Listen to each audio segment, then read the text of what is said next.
This is Nightly Business Report with Tyler Matheson and Sue Herrera. Investor disconnect, why confidence is high and optimism is soaring, even as the economy appears to be just okay. New approaches. Could flashing lights treat Alzheimer's? Some radical ideas to tackle one of medicine's biggest challenges. Rising fast, how can Amazon's Jeff Bezos become the world's richest person? Those stories and more tonight on Nightly Business Report for Thursday, March 30th. Good evening, everybody, and welcome for a record day for the NASDAQ today. It was a big one. But we begin tonight with the American economy, which is meandering along just so-so. A new report on economic growth is nowhere near the level that many want to see. Gross domestic product, the economy's total output of goods and services, expanded at an annual rate of 2.1% in the final 3 months of last year. Now, that was a slight improvement from the previous estimate, but not enough to change growth for all of last year, which came in at just 1.6%. Now, while GDP and other economic data are middling along, indicators that measure optimism are soaring. Take consumer confidence. Just the other day, we told you that it stands at the highest level since all the way back in 2000. And there's margin debt, the amount of money borrowed to buy stock. It's at an all-time high, and that means investors are feeling pretty optimistic about the prospects for the market. So we were wondering, why are investors feeling so good when some of the other economic data, like overall growth that Ty just mentioned, is just okay? Here to explain the disconnect and take us inside the investor's psyche is Dr. Doug Hirschhorn. He is a trading psychology coach for portfolio managers and hedge funds, the guys who maybe manage some of your money. It's good to see you, Doug. Great to be back. Thank you very much. Why is there that disconnect? You have some really interesting theories about why the numbers empirically may be saying one thing, but investors are doing and feeling differently. Right. So investors have this sense of optimism that grows over time. And one thing that we've noticed in the field of sports psychology is what we call the new coach transition. So you can have a mediocre team, but if you bring in a new head coach, it's new beginning, it's fresh start. Everyone naturally thinks about the optimism, the possibilities of the future. And I think that's what we're seeing now with the markets, with the transition of the new administration. Is the danger in that you as an investor then become overconfident that the new coach is going to deliver? And sometimes the new coach is great and does, and sometimes they're not exactly Belichick. Well, let's keep it in mind. It's just a coach. You still have the same team. And that's the part that people get mistaken with, is that behavioral finance has taught us that people are historically overconfident in their skills. And it's been shown repeatedly in research. And what we see with the markets, and especially during these times with optimism, is that investors become overconfident in their skills as investors. And they think, well, it's going up, it's going to keep on going up, and I want to be a part of this, and I'm feeling great, and I'm hearing about it and reading about it. And then we get the herding mentality, which adds fuel to the fire. Right. How much of it also has to do with the message that is being put out by the new coach, the administration? You know, we're going to tackle tax reform, we're going to tackle immigration, we're going to tackle the deficit, all of those things. Right. So I'll refer to this as the Jedi mind trick. President Trump, this is not a political conversation, but he's charismatic, he's engaging, he uses great, compelling words like fantastic and great and wonderful, and those words stick in our minds, and then we move forward with that analogy in our head. It's the same example if I said to you, whatever you do, don't think of pink elephants. And all of a sudden, you're thinking of pink elephants. They don't even exist, but I put that image in your head, right. And President Trump has done that with the economy and the market. An effective communicator for sure. So give me some advice as an investor, what to be on guard about in not letting my emotions take over, and translate that into action for me. Sure. So go back to the data. And the best thing you can do is to recognize that you're having this sentiment, this over-anxious or over-confident feeling, and then go back to data points and look for pros and cons. Break it down to an objective list of pros and cons. Another great tool you can use is look at who you're having conversations with, or what chat rooms or blogs you're reading. And if you are surrounding yourself with like-minded people, that is a red flag that you've lost objectivity in what's going on around you. Ask yourself about what's the counter argument, the total opposite side. Why is this not a great market? What's wrong with the economy? Ask yourself those tough questions, and you equalize your mentality. Good advice. Doug, thank you. It's always nice to have you with us. My pleasure. Great to see you. Doug Hirschhorn joining us tonight. All right, as we mentioned, the NASDAQ set a closing high today. That makes you feel optimistic, doesn't it? All right. As technology stocks and financials led the broader market higher. Let's get right to the numbers, folks. The Dow Jones Industrial Average up 69 points to 20,728. NASDAQ record added 16. S&P 500 was up nearly 7. And to the job market, the number of Americans filing for unemployment benefits fell less than expected last week. According to the Labor Department, initial jobless claims dropped 3,000 to 258,000.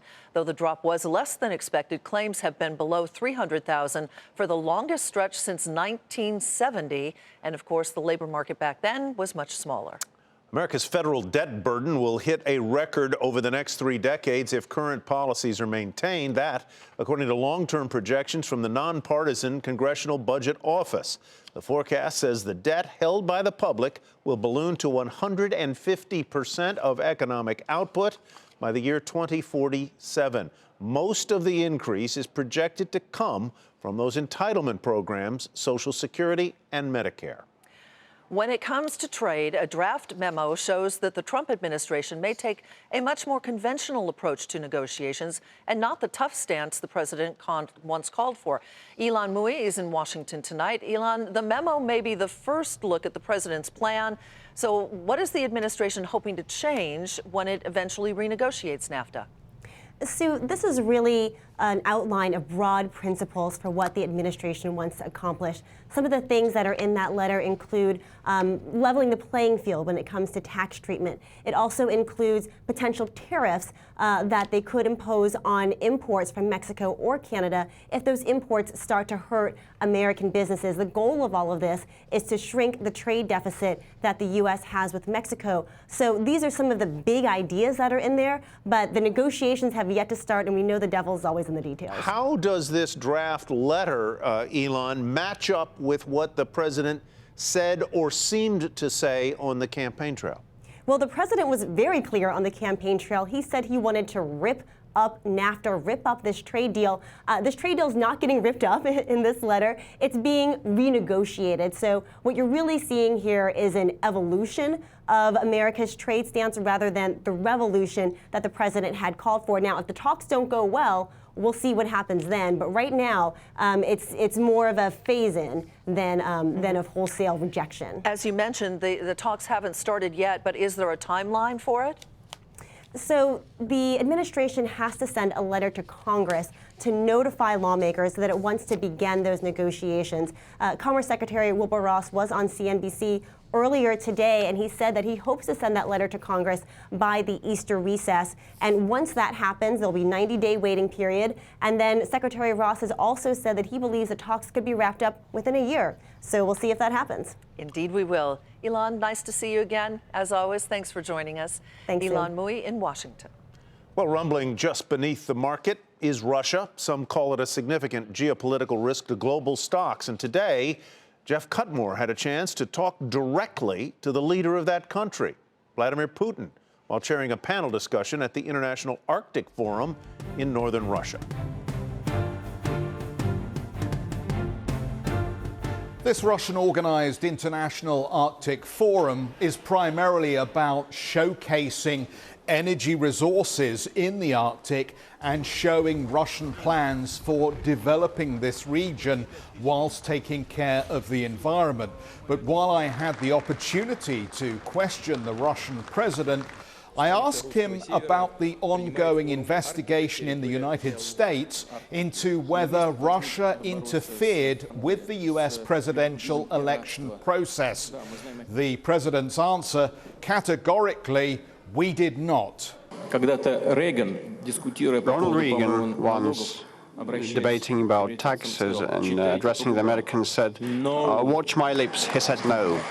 When asked why this process was taking place, the Russian president said there was growing anti-Russian sentiment for domestic reasons. He accused those criticizing Russia of telling lies.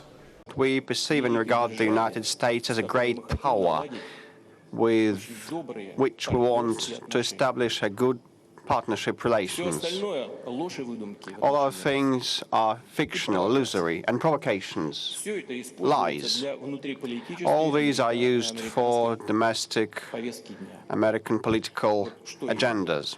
At this point, relations between Moscow and Washington are at a low ebb. There is the whole issue of sanctions and continued concerns about militarization. There may be some opportunity, though, to make progress if the two presidents are to meet. At this stage, there are no plans for anything to happen ahead of the G20 meeting in Germany in July. But President Putin used this opportunity to say he would be willing to meet earlier than that in any city the US administration would care to choose. This is Jeff Cutmore in Arkhangelsk, Russia, for Nightly Business Report. Still ahead, the new radical ways researchers are trying to tackle Alzheimer's. Our Modern Medicine series is next.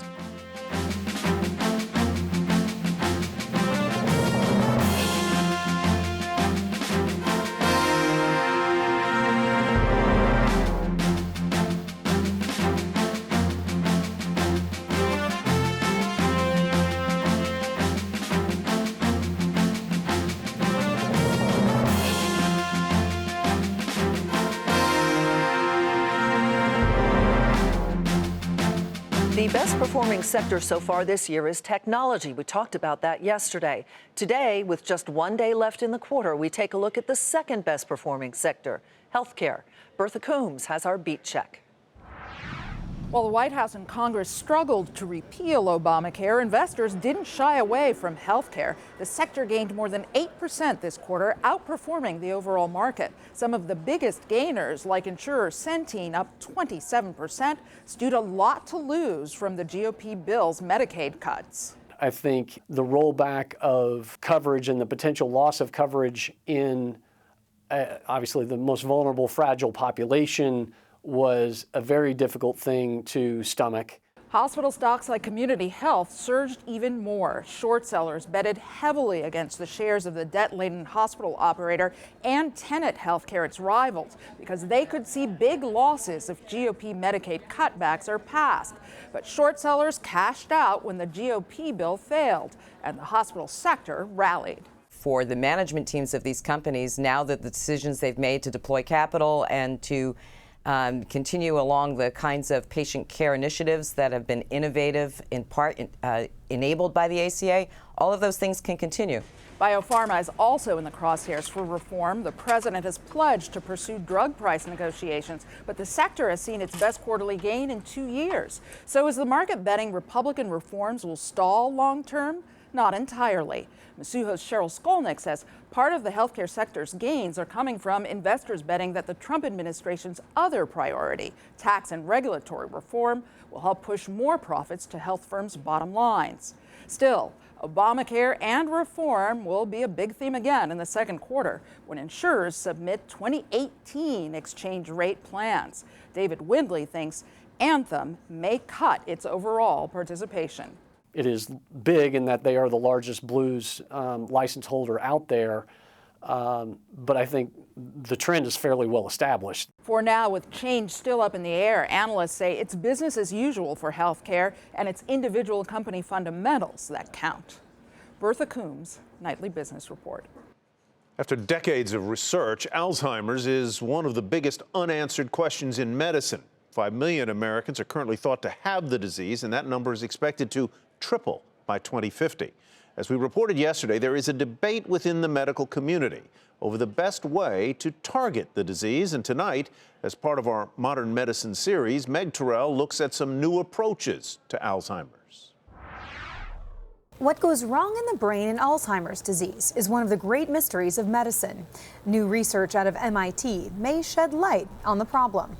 Human brain contains billions of neurons and other supporting cell types. And these neurons make trillions of synapses with each other to form this intricate brain circuit or network. Much like a computer, but more powerful. And studying those synapses is opening new doors in Alzheimer's research. One fascinating property of our brain is that large number of connected neurons can fire synchronously together to produce these rhythmic oscillations or waves at different frequencies. One frequency, known as gamma, is associated with higher order brain functions like perception, attention, and the formation of memory. Research has shown those brain rhythms are impaired in Alzheimer's disease. So a team led by MIT's Dr. Li-Hui Tsai set out to restore those rhythms in mice. They found that exposure to flashing LED lights at the gamma frequency restored that brain rhythm. And what's more, resulted in a reduction of the brain plaques associated with Alzheimer's. It was unbelievable. With just 1 hour of light flicker exposure, we saw that the amyloid level was cut almost by half. The brain was not only creating less beta amyloid, it was also stimulating brain immune cells known as microglia back into action, clearing the plaques, all due to a simple flickering light. The researchers caution these results need further testing to ensure safety before moving into potential human studies, which may be a few years away. Young biotech companies are also taking new approaches. Voyager Therapeutics aims to use viruses to ferry treatments into the brain. It's an approach known as gene therapy, delivering genetic information to create proteins to correct what's going wrong in disease. The cool thing about this approach is that because the vector gets into brain cells, neurons or glia, it sets up shop, and with a single injection, we can produce antibody for many, many years. Voyager is still a few years from testing in humans as well. Given the great need in Alzheimer's for effective treatments, everyone in the field is hopeful that more advanced studies, such as those from Biogen, Roche, Lilly, and Merck, will bear fruit. Clearly, there have been failures, and that has caused a number of companies to pause and perhaps invest elsewhere. But there's still a number of big companies and small companies that are willing to take this problem on head on. And my feeling is that we're just one positive clinical trial away from many, many other people getting very actively involved. After decades of failure in Alzheimer's drug development, one success would make a big difference. For Nightly Business Report, I'm Meg Terrell. To read more about the new approaches to treating Alzheimer's disease, head to our website, nbr.com. ConocoPhillips sells most of its Canadian assets. That's where we begin tonight's market focus. The oil giant said Canada's Cenovus Energy would buy its oil sands and natural gas assets for more than $13 billion. That is more than Cenovus's entire market cap.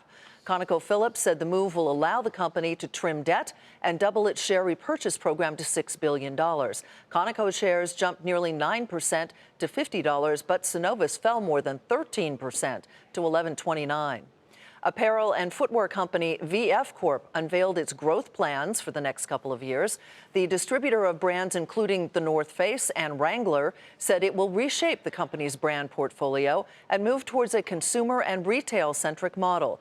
VF also expects to return $8 billion to shareholders through 2021. VF shares down more than 3.5% to $54.13. Dell Technologies, which is the holding company for Dell, said its fourth quarter PC sales were the best it's had in 6 years. The company still reported a quarterly loss, but said overall results were also helped by strength in its client business. Shares of Dell Tech added 9 cents to $63.99. And the health insurer Anthem may be dropping a large number of its markets where it serves customers under the Affordable Care Act. An analyst report from the investment banking firm Jefferies said the company is leaning toward exiting a high percentage of the 144 regions it currently participates in. Anthem shares up more than 1% on the day to 167.08. AT&T has been chosen by the Commerce Department to build out a national wireless network to help first responders communicate in a time of crisis. An independent arm of the Commerce Department called FirstNet will provide spectrum and $6.5 billion over the next 5 years. AT&T will spend about $40 billion over the 25-year agreement. this is a model for not just telecommunications and first responder networks. Here is a model, as I said, that's going to attract a lot of private investment. This is a model that can work for air traffic control. It can work for airports and roads and bridges. It just seems like a logical model to apply if you want to really get infrastructure investment moving in this country. The network build-out is expected to begin later this year. Coming up, Bill Gates is the world's richest person, but he'd better not look over his shoulder. We'll explain.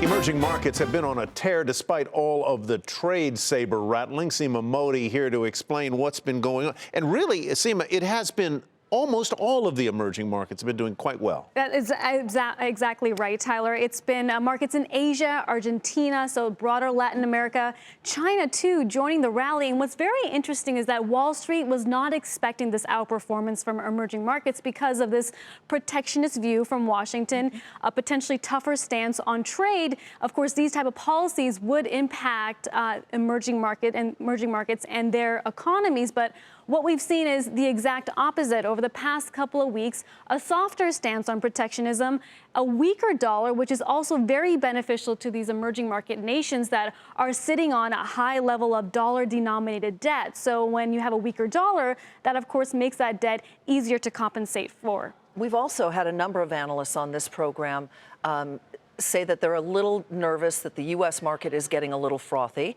and so they're deploying their cash into the emerging markets, almost as a hedge against the U.S. market. Yeah, that's exactly right. Valuations is a big part of the story as well. In fact, the recent Global Fund Manager survey that came out of Bank of America Merrill Lynch this morning shows that valuations in the U.S. highest level since 2000. So that in itself is driving investors to look overseas for opportunities, not just in emerging markets, I should say. I mean, Europe as well has been doing quite well. And of course, the economic story there has been a big catalyst for equities in Europe. The ECB finally potentially looking at scaling back on quantitative easing. So those two factors helping European stocks. We've had to wait a while for emerging markets to come online here. We have.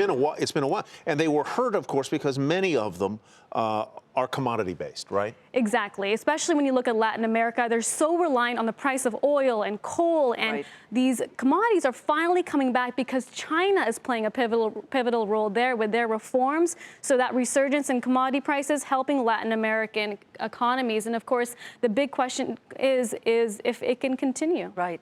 You know, you mentioned Europe, Seema, and one of the hiccups potentially that we're hearing about is, you know, Article 50, which triggers the UK starting its negotiations to leave the European Union.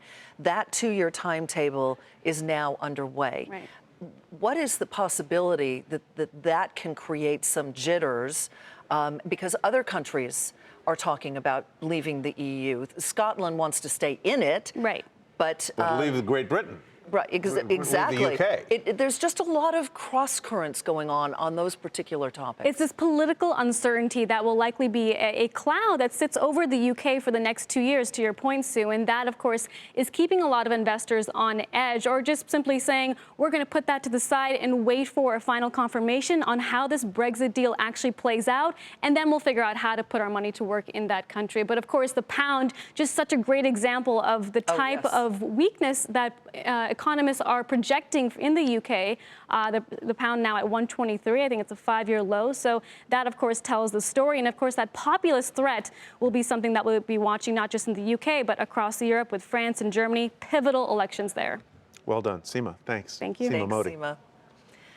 Well, senators voted to eliminate an Obama-era retirement regulation, I should say. That move rolls back a rule that allowed states to create retirement accounts for private sector workers whose employers do not offer their own plans. The measure passed by a 50-49 vote. Republicans say it was an example of federal overreach. Democrats say states need flexibility to help workers save for retirement. North Carolina's governor signed the repeal of that controversial so-called bathroom bill, which restricted the ability of transgender people to use the restroom corresponding to their gender identity. The bill had sparked a big financial backlash. Companies pulled expansion plans. Sporting events had been moved, concerts canceled. The Associated Press recently said the law could cost North Carolina nearly $4 billion. Move over, Warren Buffett. Amazon's founder and CEO Jeff Bezos is now the second richest person in the world, thanks to a rapidly rising stock price. So what might it take him to move to the top spot? Robert Frank takes a look.